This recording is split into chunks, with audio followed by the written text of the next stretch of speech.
electric.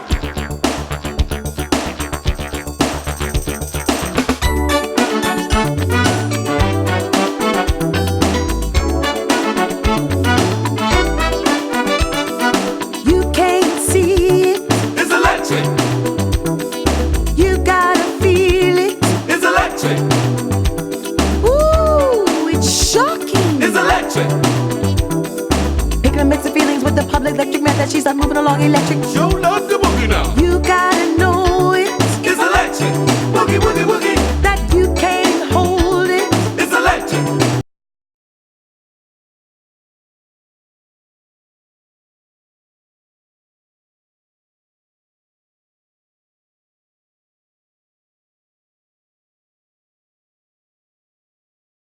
Speed and frame, can you give me a clapper?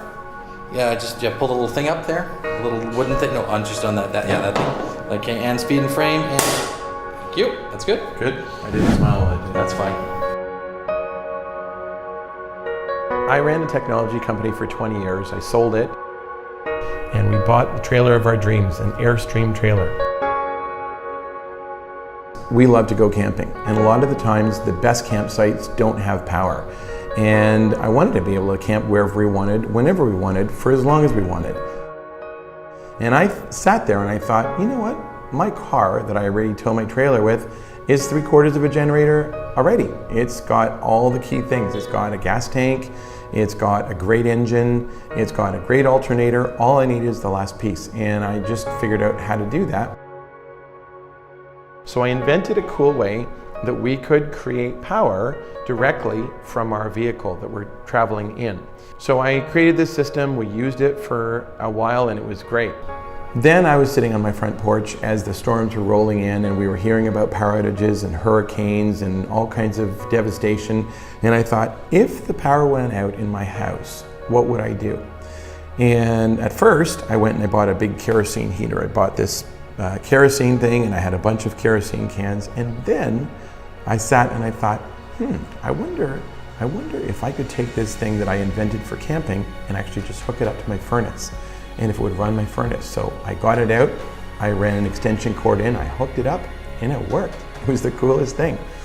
So then I realized I've actually got a solution here. I don't need to store a bunch of gas cans and kerosene cans, keep them all fresh to keep the house warm. I can basically just hook up my car to my furnace and I can keep the house warm.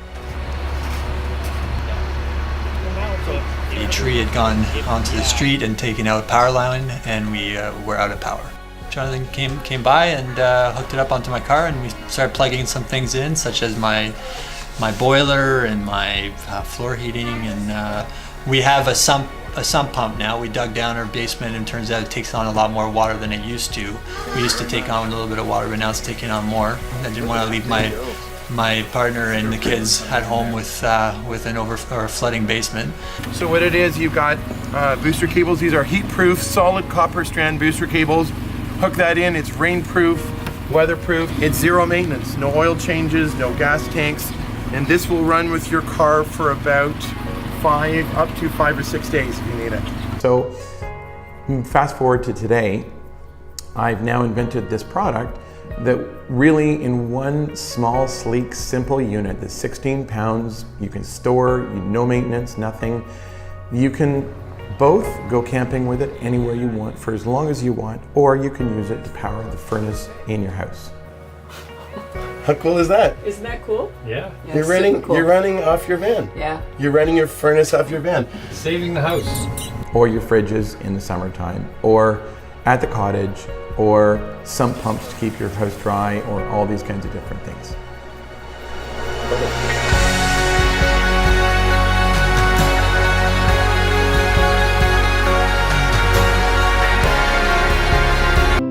Do you use a generator on a regular basis? Do you have trouble starting it up, pouring the fuel in, getting the thing going? Well, if you do, we have the solution for you. Introducing Car Generator. That is, the car generator which produces the power from your car with the simple hookup of your battery. and it will only use the fuel in your car to get it going. It weighs just 16 pounds, and it is ready to go when you are, whenever you need to have electricity power to your trailer, to your RV, to your camping site, to your home, whatever. If the storms blow, if the floods come, if natural disasters strike, you are ready to go with the car generator. All you do is simply plug it into your car, and as long as your car has gas, you have power on the road and on the go. Don't get caught out in the cold. Call 800-750-4660 and order your car generator today, or go to cargenerator.com and order yours today. So that's a little bit about my background. So we're going to talk about ways to power your Airstream, and I'm going to share what we know about that. And I've got some really cool things, which is I'll show you the different ways to power your Airstream. Number one It's electric. Number one is plugging into the grid. Good old standby. Take the big, thick gray cable, plug it into your connector, and that's it. It's electric. Plug into a portable gas generator. Another good standby that everyone goes and they buy a 60 or 100 pound generator and they plug in. It's electric. Cool. People put it on their house, they put it on their car, they put it on their trailer. When we bought our trailer, the guy that had it before put 3 panels on it. We installed a couple more, so then we had 5 big panels on there, and we learned the good and bad of that. It's electric. The hitch connector, the little 7-way plug. A lot of people on Airstream addicts ask me, or on the internet ask us about, you know, can I plug that in? And I learned this the hard way. When we were first early trailer owners, we had drawn our trailer batteries down quite far. It was actually a pop-up trailer at the time. And then I thought, great, we got a good 8 or 10 hours of driving ahead of us the next day. Plugged it in with a smile on my face, thinking, hey, I'm going to be all filled up and ready to go. When I got to destination, there was like 40% battery only in my trailer. And we learned the hard way that that little connector does not give you much power. And I'll tell you exactly how much in a minute.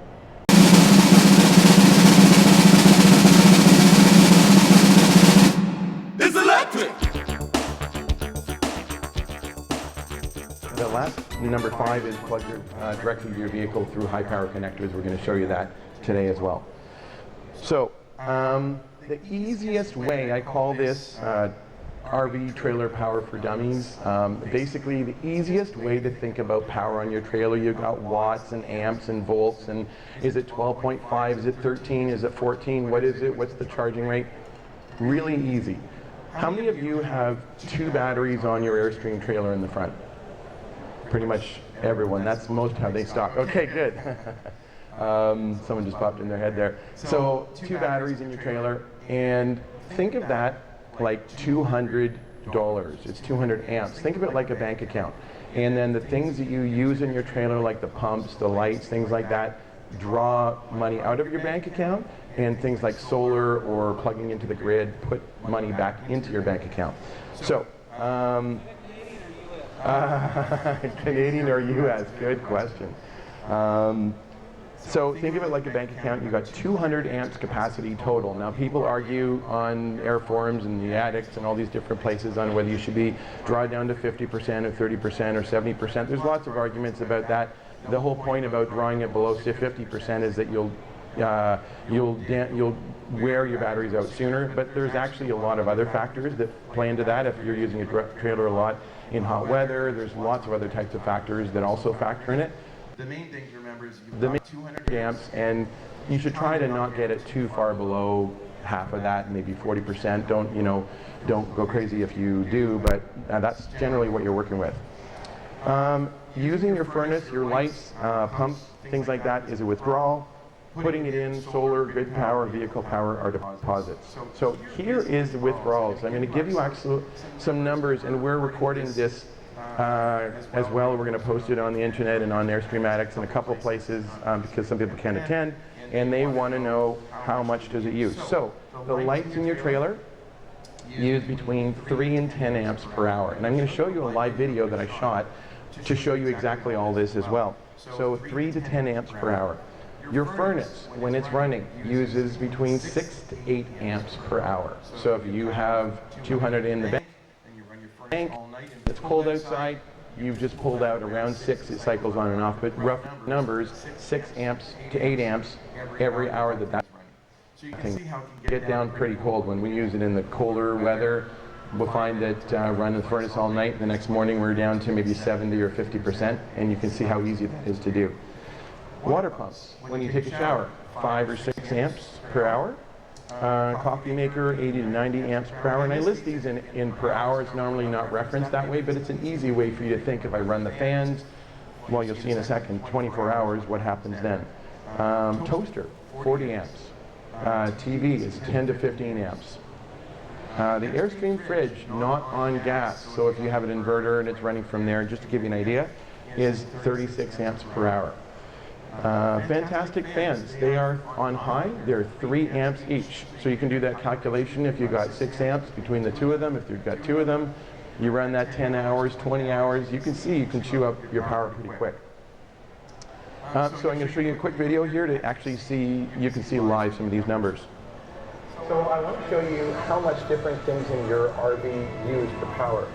So I'm going to go over here, and I'm going to, first of all, shut off a lot of the things of whatever is running. And just shut off a lot of the lights here. And let's see.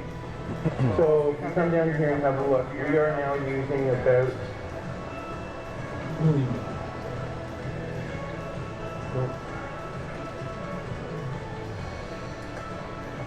put off the light there. So with just 2 lights on in the trailer, 3 lights on in the trailer, we are currently using 2 amps. That's the meter on the right.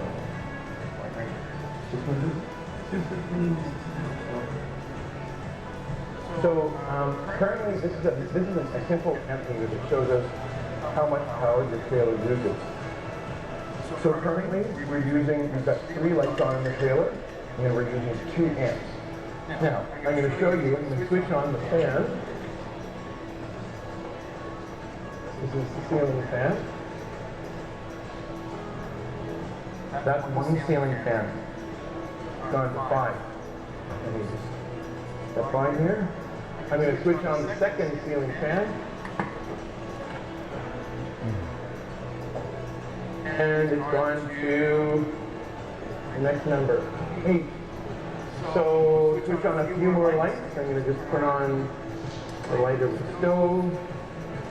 And a couple simple things that we use every day. And you can see that we're currently using around 10 amps. Exactly. So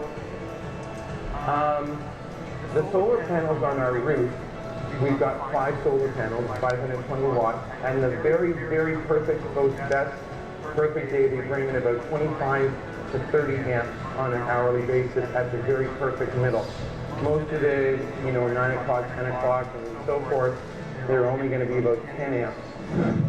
So we have lots of lights in the trailer on, the way we like to use it, and we are now using, and we've got 2 fans running, and we're using about 17 amps. If you're running the furnace in the winter, I use about 5 or 6 amps on a continuous basis. So as you can see, summertime and wintertime, you're actually using a fair amount of amps if you're running lights, if you're running fans, doing things like that. Next, I want to show you how much power different AC appliances take, just so you have it in terms of watts.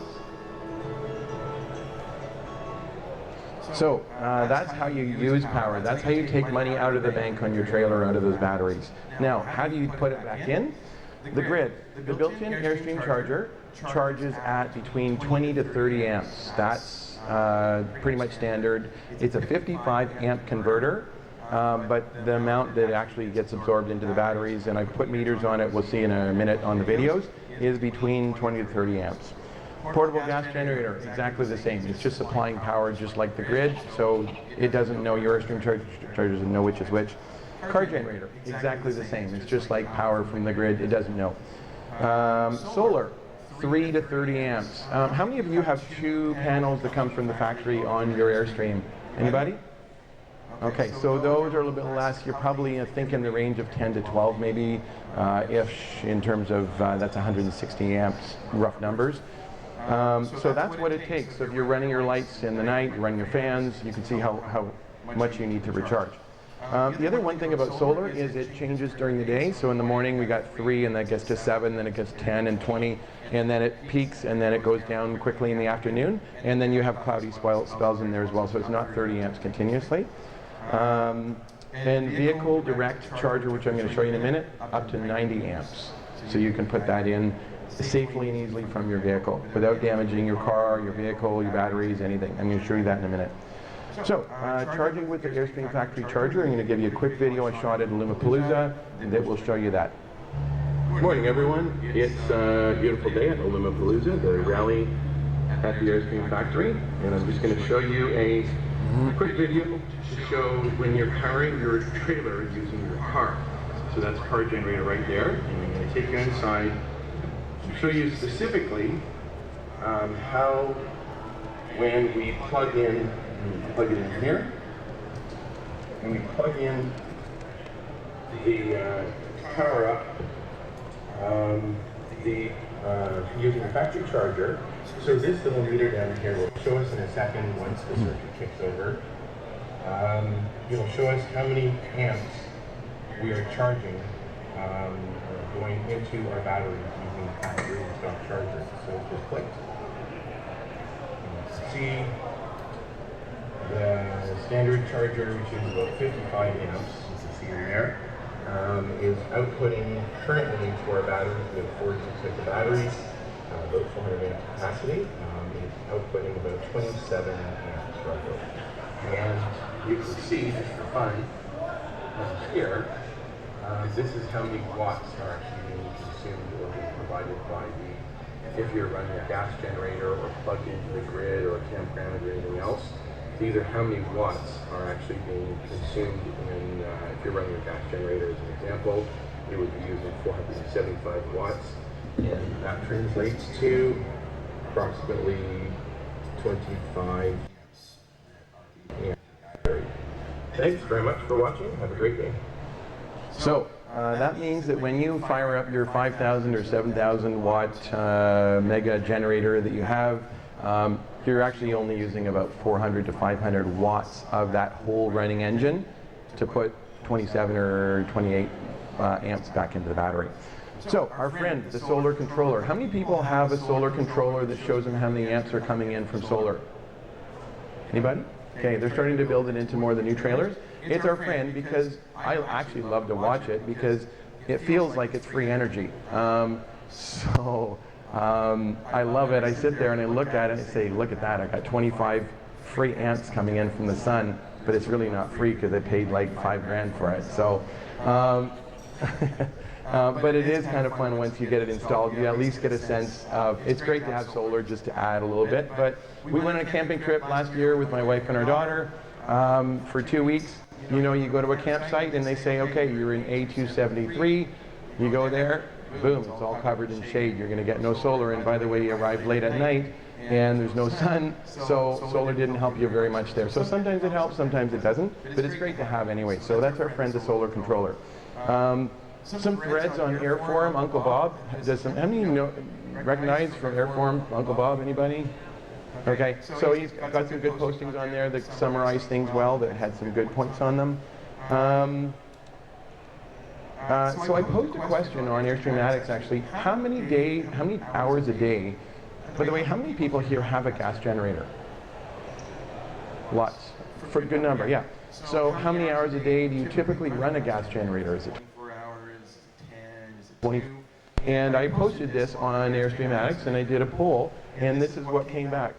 So most of the people said that they run it between 1 to 3 hours. So that's kind of parallel with us. We pull into a campsite, we make dinner, we want to watch TV, we just fire it up, it charges things, we can make dinner, and then we go to bed with a filled up battery. So that's how people tend to run generators. Now, in the case of this crazy heat that we've had here, yeah, like that's a whole different kettle of fish. You gotta, I don't think I would even run a generator. I would probably just go and find a campground and plug in to the grid. It's really not fun just hearing For me, it's not fun to like sit there and listen to the gas generator smell and grind away for 24 hours, which is kind of what you need in this kind of heat. So that's that. The goal is one thing, to refill your power as quick, quiet, easy, and safe as possible. And I'm going to share with you today how I found out to do that and how you can do that. So, how to use your tow vehicle as a generator. Some people have kind of done this, but I wanted to actually commercialize this and bring it to be something that people could use super easy. So, direct DC cables. So how many people here have done the jumper cable trick? Like to hook up your trailer to your car batteries with jumper cables to recharge your batteries? Anybody? Okay, some people. So that's great. It's an old trick that you can basically connect up your jumper cables between your trailer and your car battery, start your car, and it will charge. Now, the things that depends on is you have to have high quality jumper cables. They have to have jumper cables. They have to be pure copper. They have to be a very thick gauge, minimum 4 or 2 gauge. They got to be fairly short. The cheap cables that you buy for boosting, they're very light and they're great because they do one thing. They transfer, 200 amps or 500 amps or whatever they say, but they do it for 30 seconds. It's very different when you need to transfer for a longer period of time. So, the car generator boost, which you'll see is a product that we invented that actually does it faster than booster cables, and I'll show you why in a second here. So the ways you can use your tow vehicle as a generator is an inverter. Has anyone hooked up an inverter to your car and then used that as power? Anybody? A couple people? It's like this secret. I don't know why, like a lot of people just don't know how to do it. I personally watch all the power outages across the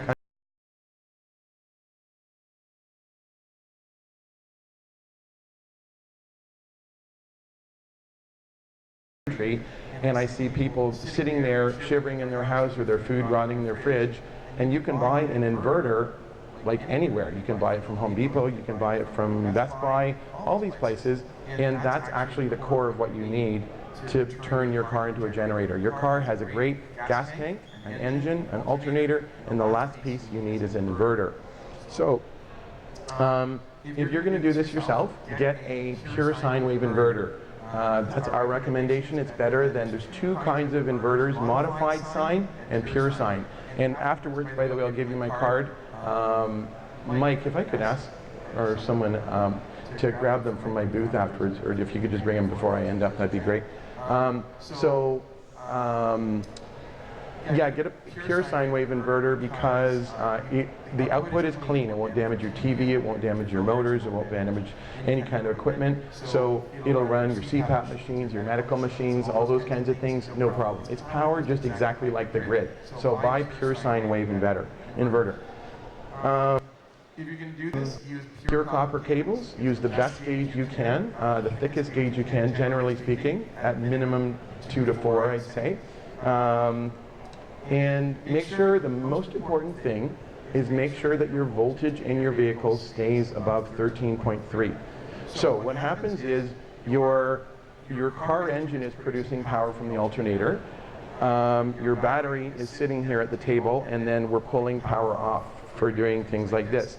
If you draw more power out of this and your voltage goes below 13.3, you're borrowing from your battery. You can do it for 5 minutes, no harm at all. But if you do it for half an hour or an hour, it will drain your battery. So make sure that your voltage stays above 13.3. That way you know your vehicle alternator is providing the power.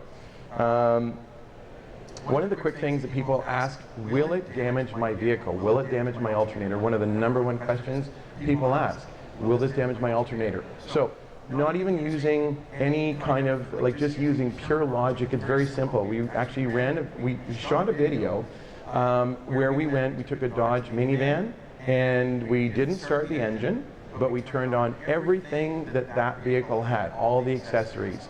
The headlights, the wipers, the defroster, everything, not the windows, but everything else. And we actually clocked it with a DC clamp amp meter, and we could see just in that simple case of a very plain Jane Dodge minivan, it was pulling 70 to 80 amps. So using just pure logic, if you start your car on a cold winter day or a cold day, start it up, put the defroster on high, switch it on, put the fan on, put the heated seats and everything else you've got on, you're pulling that much out. So what our philosophy, or what we say, is you're not going anywhere, turn all that off and we'll pull it out as power that you can use for your trailer, to run your furnace at home, to run your sump pump, to run your fridges, and it's completely safe. You're doing nothing unusual that the car wouldn't normally do. So that's the whole thinking and the logic behind it, is not pulling anything out of it that the car can't sustain. We're not damaging the alternator, we're not doing any of those kinds of things.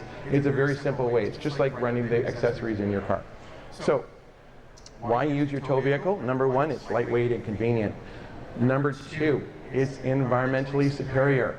How many people have a gas generator with an advanced catalytic converter and emissions control system on it?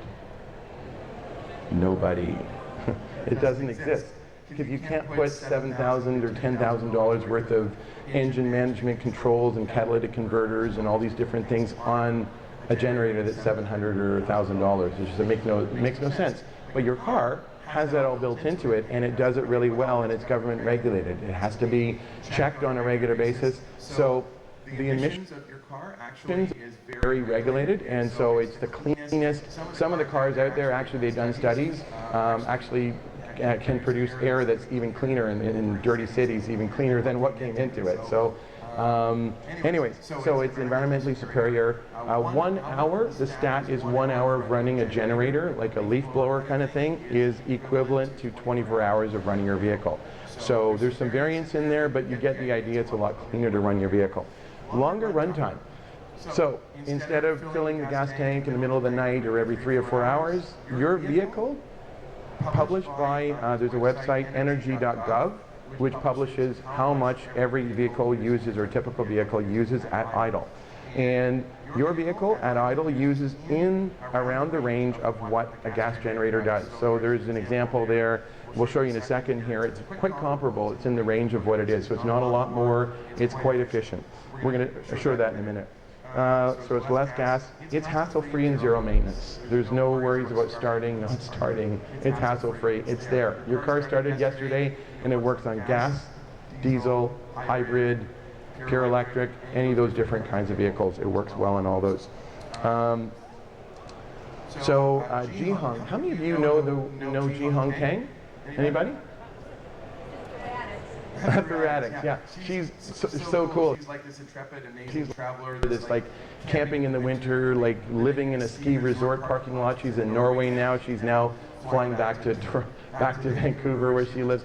It's amazing. So I actually sent her a car generator, and she used it for some of her camping experiences. So that's really what this is. You can use this very simply. And she pulls with like an SUV, so she didn't have room for gas cans and storing things and all this.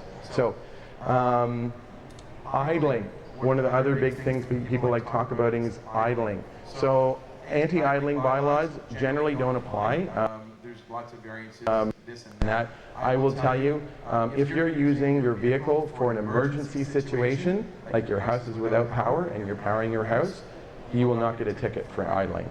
We have not of the hundreds of these we've sold and shipped across the country, not one customer has ever got an anti-idling ticket. It just doesn't exist. Now, if you're using it in downtown Chicago in a busy street, okay, it might be different, but generally speaking, anti-idling doesn't apply. And the other big thing, you're not actually idling. It's called power. You're taking power. It's actually it's performing a function. And also vehicles that are involved in emergency situations are exempt as well. So there's lots of things about anti-idling. So here, how long can a vehicle idle from a full tank? So here's an example of stats right from their websites. 2010 Honda Civic, 13-gallon tank can idle for 88 hours. 2010 Ford F-150 can idle for close to 92 hours. So not that you necessarily want to, but if you need to, it's there. The point of that is to know two things. One, if you idle for 2 or 3 hours, run your engine, hook this up while you're making dinner, while you're watching TV, you're not even going to see your gas gauge move. It's not even going to impact it. It'll be completely meaningless. Number two, if you use this for an emergency situation and you're stuck in your house and you need power and you want to keep everything warm, you've got the duration if you need to, or you can just run it during the day, shut it off at night, run your fridges, shut them off, all kinds of different things. How much does it use per hour? A 2-liter engine uses 0.16 gallons per hour. 4-liter engine uses 0.39 gallons an hour. A Honda generator uses 0.19 gallons per hour, and a 3,000 watt generator uses 0.47 gallons per hour. So you can see it's kind of in the range. It's not out, it's not outlandishly outside of it. It's very similar. So, okay. So how can you? What's the fastest, safest, easiest way to charge your trailer batteries? I'm going to show you a little video. This is Ji-Hong, if you haven't met her yet, from Illumapalooza about a month ago. It's pretty fun here.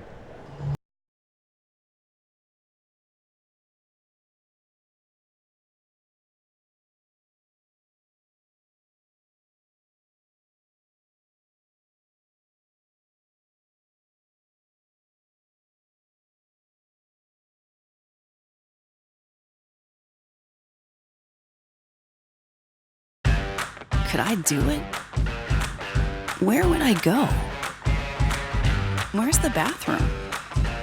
Could I take it there? There? There? Am I ready? Stop wondering. Start wandering. Airstream. Take the first step today.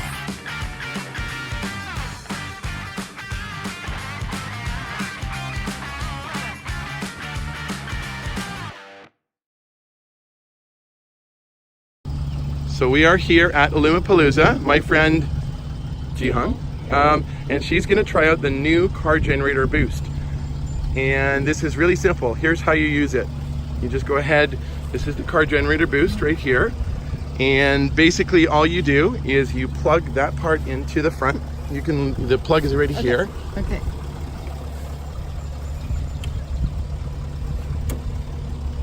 Yeah, is it already marked plus and plus 2?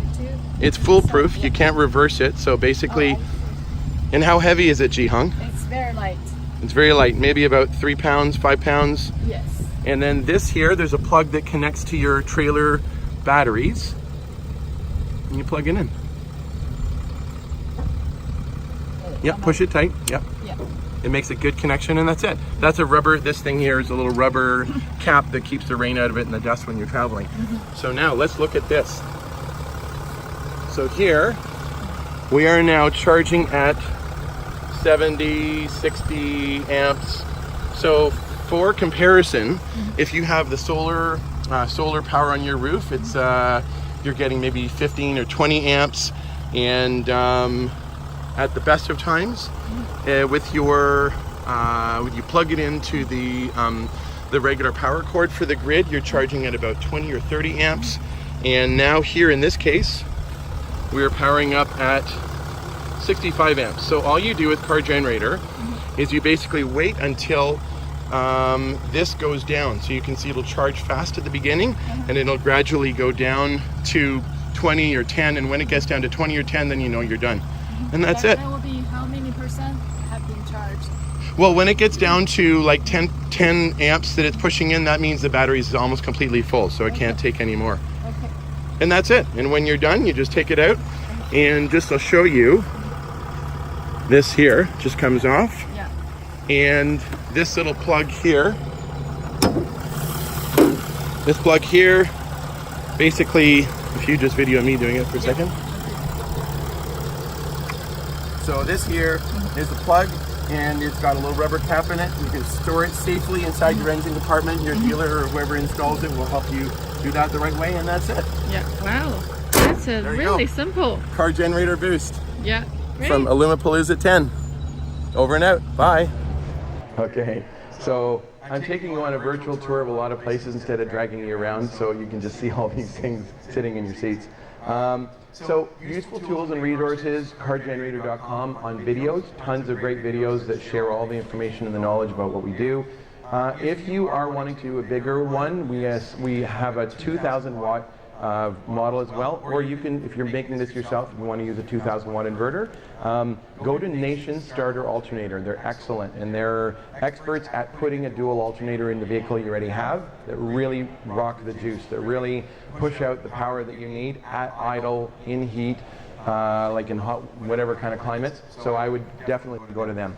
Amp meter, if you're a geek, get one, like I am sort of, get one of these. It's called a clamp meter. It basically goes around a wire. The DC version, you can tell exactly how many amps are going in and out. We actually used this at Palooza a year or two ago to know someone didn't know their trailer batteries were dead. So I actually went over and I took this clamp meter and I put it on there, and we were able to see how much was the charger putting in, how much were they taking out, and in like 5 minutes we could determine easily that their batteries were dead without even taking them out, without a big tester and everything else. It's a great, and you can get it, if you email me I'll tell you what, you get one for 45 bucks on Amazon. There's some really good versions of it. So a watt meter, one of these guys. This is great. How many have one of these things? It's called a kilowatt meter. You can plug it into anything and see exactly how many watts is your fridge using, is your waffle iron using, is your hairdryer using. There was a lot of discussion about hairdryers recently and boondocking with hairdryers. This can tell you exactly how much hairdryer your hairdryer uses on every setting. Right.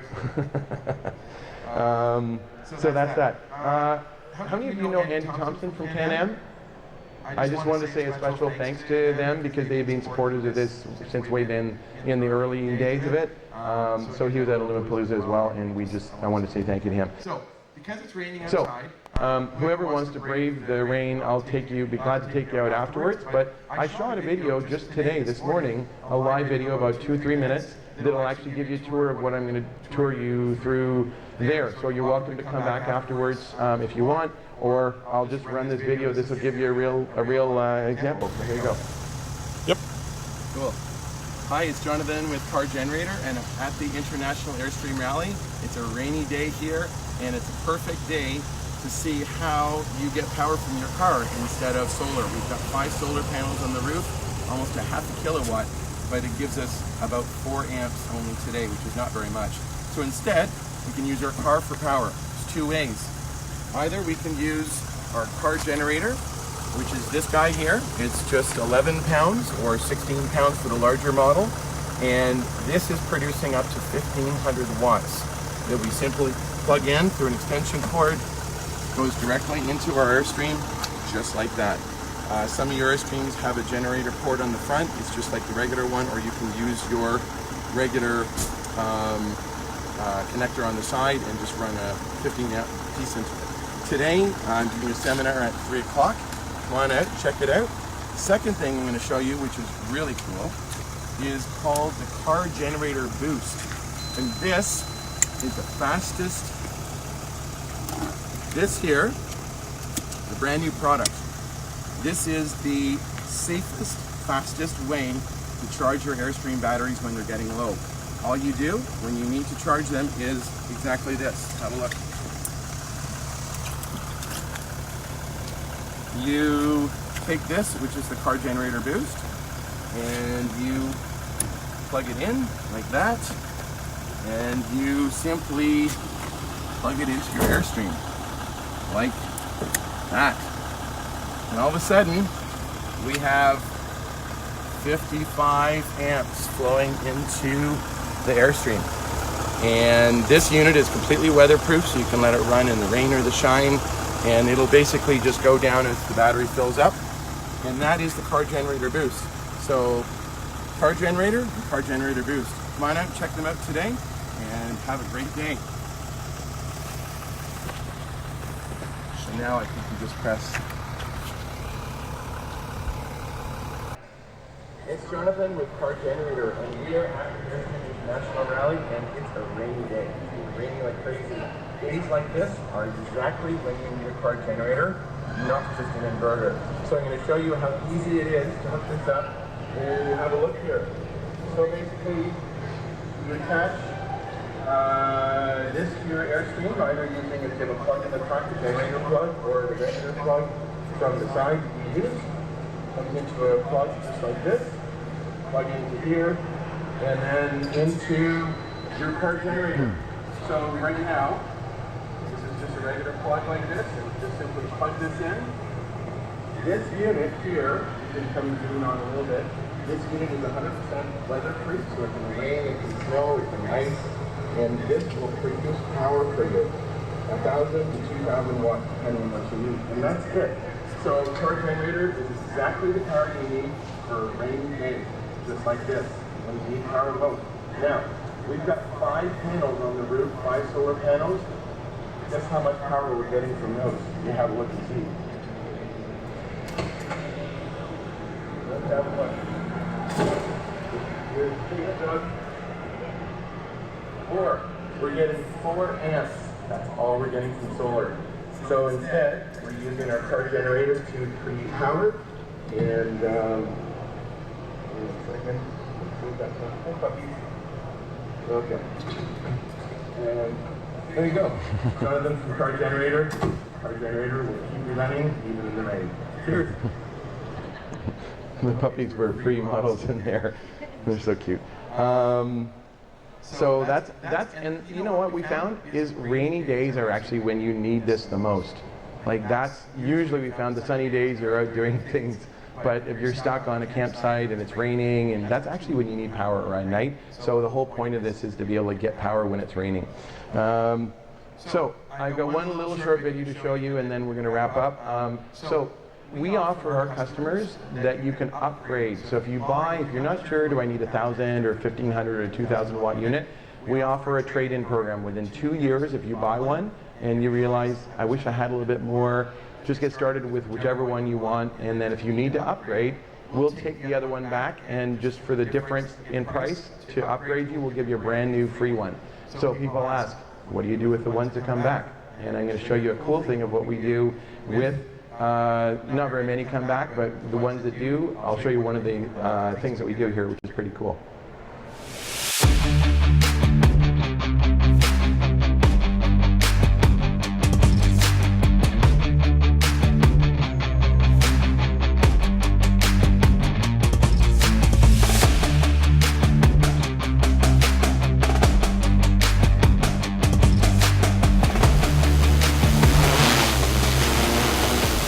My name is Daniel Sear. I'm the coordinator for the Rescue AV program through Global Medic.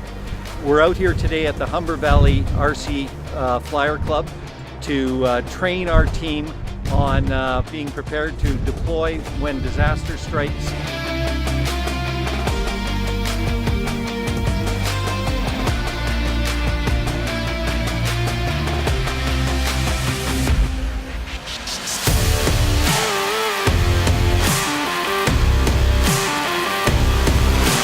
We're also testing new gear to help us stay active and flying in disaster zones. In particular, our power source for charging our equipment.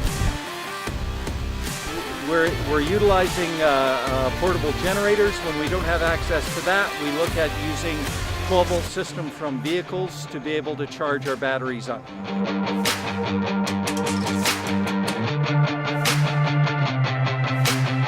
Well, we contacted Jonathan at Car Generator to see if we could find a better option than what we had with traditional inverters. So we're out here testing today and looking for more consistent power results and hopefully faster charging so that we can keep our drones in the air and doing what we're supposed to be doing, and that's mapping and situational awareness.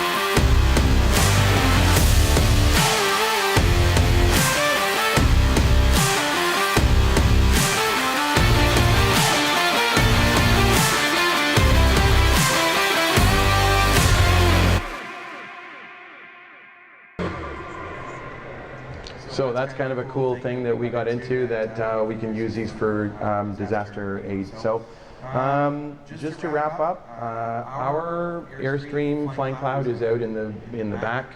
I think it's that direction, out the back side of the building. I'd be happy to show this to you, anyone.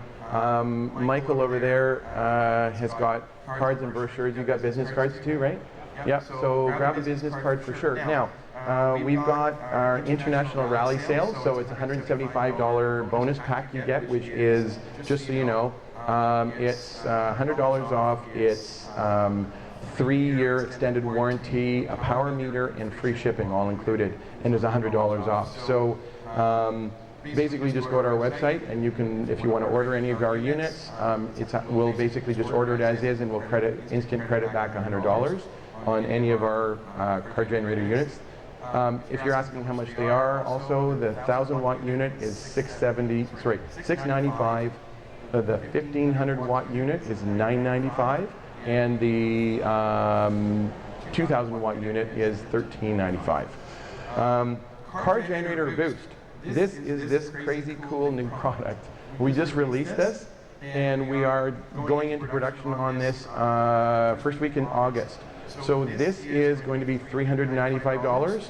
It is on right now at a pre-order pricing of $100 off. So if you place your order for this for $295, it'll ship within the first week or two of August. That's $295, and that includes all the cables. There's extra cables that go attached to your engine, which are high heat proof, and then one that goes to your Airstream. That's the Car Generator Boost, and cargenerator.com. That is the website. So now I'm going to open it up to Q&A. I will happily answer any question about anything about this. So start here. So you talked about heaters, but what about air conditioners? Okay. Oh yes, this is a very hot topic, especially in this very hot climate. Air conditioners. People are asking, can you run an air conditioner on this? And the answer is yes, you can on the 2,000 watt unit, but there's a couple things. This is was not primarily intended for air conditioning, because air conditioning is something you really need to run. Like when I first arrived at the rally here, our air conditioners run 24/7. Like completely continuously it's run. So the purpose of this product, this is perfect if you want to run your AC, if you're going to stop for lunch and you want to just cool your coach down so you can have a nice lunch and enjoy yourself or have a nap. Perfect for that. Do that, fire it up, run it for a couple hours. But it's not meant to run your car for 4 days straight, because your neighbors are going to be very upset with you. You're better off to just go to a campsite, plug into power, and that's actually the smarter way. So that's one thing. You do need, if you want to run air conditioning, our 2,000 watt unit will do it if you have easy start, but you do need a dual alternator vehicle. Now some people do have a dual alternator vehicle. I don't, but a lot of people do. If you want to do that, you can do that. So that's our 2,000 watt unit, which requires that. So that's the hot topic of air conditioning. Oh, one thing I'll add about that is the RV industry is very interesting. Nobody pays for air conditioners. Nobody pays for electricity. Almost nobody. You pay for it when you go to do a campsite booking. So because of that, the RV industries have used our air conditioners, generally speaking, quality, but not energy efficient. So to give you an idea, like I can go and get an LG window air conditioner, 5,000 or 8,000 unit from Lowe's, and it runs it no problem. But the one that's on the top of your coach is not energy efficient, and it's because no one cares about the cost of hydro or electricity. So that's just a little tidbit from the industry. However, they're starting to now gradually come up with more efficient ones, and there is a Coleman Mach 10, which is only 9 amps, which this actually could run. So, okay, questions? Go ahead, Purple. Clarification question. So you have two different products. One product charges the trailer batteries, and then your trailer runs off those batteries, and the other unit, you run your power directly from the unit. Yep. Car, correct? Yep. Yeah, so we'll clarify. There's two main products we have. One is the Car Generator Boost, this little guy here. If you have a big inverter in your trailer already, if you've got a 1500 or a big juicy inverter in there, this could probably do most of what you need, because you just need to charge your trailer batteries super quick and easy. The other thing about the regular car generator like that is it's very simple. You don't have to install anything. There's no connectors to install. Like the Car Generator Boost does need to be installed. You need to hook it up to the wiring.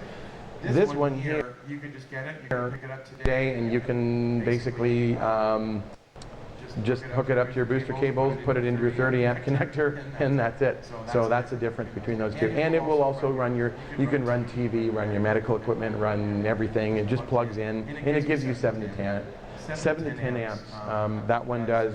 Our 1500 watt model with the white label, this one here gives you around 14 amps, 14 amps, and then our 2000 watt model gives you about 18, 19 amps. So, questions? Yeah. Is there a limit to the length of the cable? Can I leave my tow vehicle hooked up and have the cable run back? Yes. So is there a limit to the length of the cable? And this is designed to have a, to hook it up. Yes, actually, for the Boost product, right? Yeah, someone asked about that, and we will actually release a extender kit for that, that you can basically, it'll just give you a wire that you can, like you saw how Ji-Hong just connected it on, we'll release an extender cable that you can just clip in when you need a longer situation, and you can buy that after the fact as well. So yes, because if you're boondocking, you don't want to disconnect, absolutely. So yeah, you will be able to do that. Questions? Same question I asked earlier. USD or CDM? Oh, it's in US dollars. Correct. Who else? Are cars designed to run on idle for that amount of time without damaging the car? That's a really great question, and that was one of the key questions. And actually, when I went on, it's interesting. When we came up with this idea and we released it. We posted it on a couple places, and that was one of the principal questions that people ask. Will this damage my car by idling it? And actually, when I went on Dragon's Den, that was one of the first things that the dragons asked me. One of the dragons asked me. It was interesting, very polarized. There was two ways of thinking on it, and one was, will this damage my vehicle? And the other one was the guy that actually invested and put 100 grand on show to do this. He actually came down, picked up the generator, and said, he actually went back to the other dragon and he said, look, if I've got no power, my house is freezing, I'm cold, or my fridge is rotting, I don't care, I'll turn on my car and I'll get power. So that's just for sort of some context. That all being said, in the lifetime that we have our cars, which is 50,000 hours, you can Google for how much is the typical hours that we run our vehicles. Running, out of that many hours that we're running our vehicles, idling it for 2-3 hours and extra in a night, or even overnight if you needed to, no harm. So as a general rule, would you want to idle it for 4 or 5 days straight or 2 weeks straight? I mean, if you have to keep your house warm, maybe. But generally speaking, if you look at how it's actually used, running in a couple hours, no big deal. And in fact, when we came down here, we've got the 2 puppies you saw. I just left our car running. I just, I went in for lunch, I left our car running, I locked the doors, and the way you lock your doors is there's a skeleton key. Does everyone know about that? I'm just going to point that out. So most key fobs, in a second here, sorry,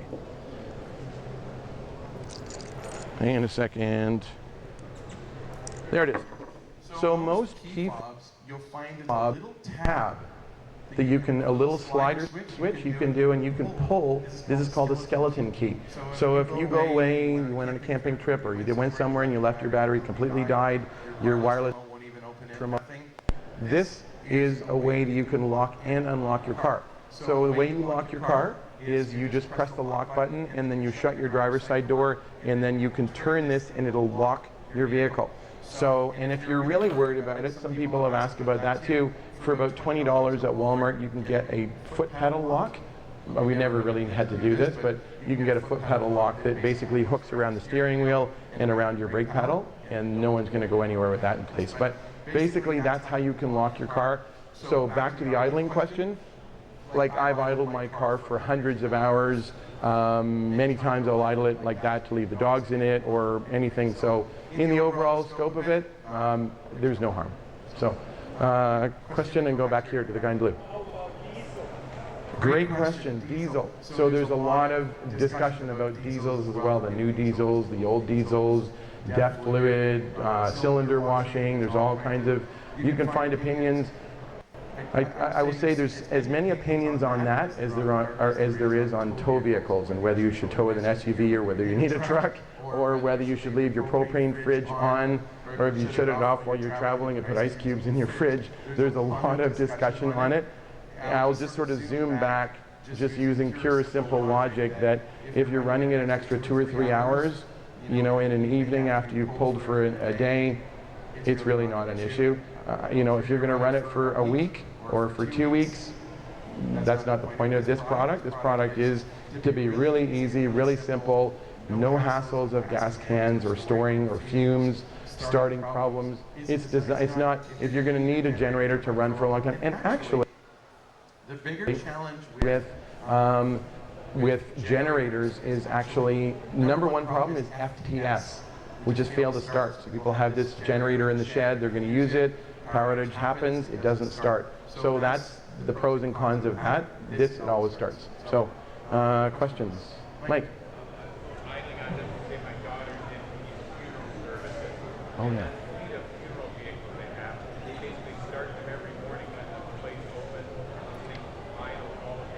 Oh, yeah. And I bought some of those second-hand funeral vehicles that with low mileage, but thousands of hours on them, and I've never had any trouble with them. But they're an industry that lives with lives and vehicles every day. Yeah, that's a really, really good point that I forgot. Like I often say that as a professional in my previous life, I sat in my car and idled or work on my laptop. I'll sleep if I have to have a nap, whatever. And idling your car is no big deal. Mike just mentioned that his daughter works in the funeral business, and they start those cars, those limos and all the fleet vehicles, they start them in the morning and they just run and run and run, and no harm. So there's a lot of discussion and people will split hairs about it, but in the overall context of it, you look at police cars, taxis, funeral cars, sales professionals. It's these engines are built with so much sophistication that they can do it. So, question. The booster charges your battery fast. Yep.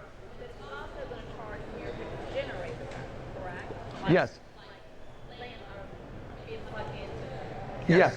So if you want to do only one thing, just purely recharge your trailer battery as fast as possible. Some people even buy both. I actually have both. I'm kidding. But this one I use when I just want to charge my trailer battery super fast, because look at that. It's putting 60, 70 amps in as fast and safely as possible. No harm to your trailer batteries whatsoever. No harm to your vehicle alternator. It's all using the built-in voltage regulation, so there's no risk, no harm at all.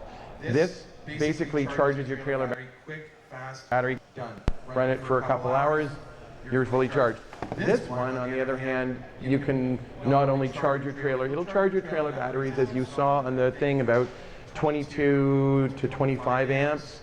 But you can also watch TV, cook, and you can use an Instant Pot and run your laptop. And so some people actually buy both. So, don't. But anyways, I want to say thank you very much. It's 4 o'clock, and thanks for attending. You gotta know it. It's electric. Boogie, boogie, boogie. That you can't hold it. It's electric. Boogie, boogie, boogie. But you know it's there. Here, there, and everywhere.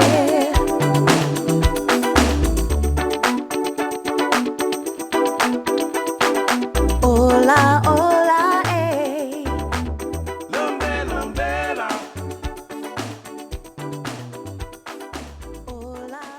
Is this how you want to see the world? Do you want to explore waters all over the place and sit on sunny beaches drinking cocktails? But is this your daily life, most of what you see of the water? Well, join the throngs of sailors who have taken on the mobile lifestyle and set out on the Great Loop, a voyage around the eastern United States of America, up the Mississippi, through the Great Lakes, down the eastern seaboard, and back to Florida. We'll provide you with the boat and the sailing experience. All you need is the desire to set sail. If you want to see the United States by sail, send us your tape, and we're casting one lucky couple who will set out on the Great Loop. That's right, we'll teach you to sail, we'll provide you with the sailboat, and we'll do everything we can to get your videos as much exposure as possible. All we ask is for a year of your time and the willingness to learn. Send us a 2-minute video of you and your special someone telling us why you want to be on the Great Loop, and send it to info@thechartedlife.net. Only on the Charted Life Television Network.